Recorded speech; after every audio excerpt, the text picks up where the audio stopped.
Assalamualaikum warahmatullahi wabarakatuh. Urang teraskeun deui macakeun tafsir juz amma basa Sunda karya Ustad Uus Suhendar. Ayeuna urang tos kana hanca ngalajetkeun deui kana unsur semantika. Urang aya dina hanca ilmu balaghah. Bismillahirrahmanirrahim. Ilmu balaghah kabagi 3 bagian. Nu kahiji nyaeta ilmu bayan.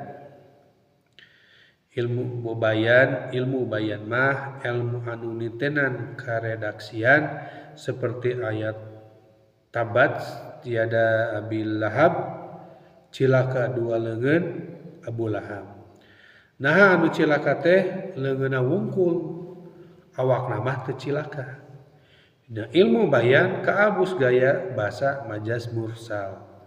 Disebut leungeun maksudna mah sakujur awakna lantaran leungeun anu diacung-acung ngahadang dakwah Kanjeng Nabi seperti ucapan pancuran ngocor atawa ngebabat galeng.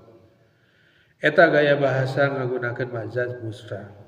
Maksudna mah cai anu ngocor ngalewatan pancuran, ngababat jukut anu jadi luhureun galeng. Nu kadua nyaeta ilmu badi.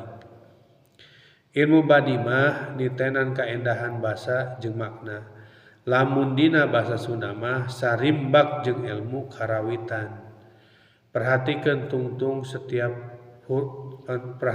tungtung huruf setiap ayat anu aya dina Al-Qur'an. Hampir sakabehna teu leupas tina kaendahan bahasa. Surat Al-Fatihah umpamana urang bakal manggihan formasi huruf akhir dina setiap ayat huruf min, nun, mim, nun, mim, nun. Atawa surat Al-Ikhlas mah tungtung ayatna kabeh huruf dal. An-Nas mah huruf sin jeung rea-rea deui.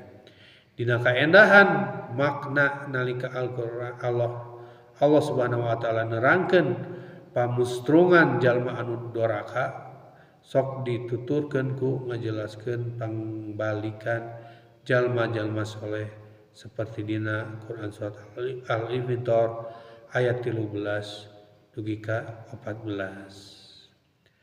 Sakitu heula urang macakeun tafsir juz amma basa Sunda karya Ustad Uus Suhendar. Mugi-mugi aya manfaatna. Qulu qouli hada wa astaghfirullah li wa lakum. Wassalamualaikum warahmatullahi wabarakatuh.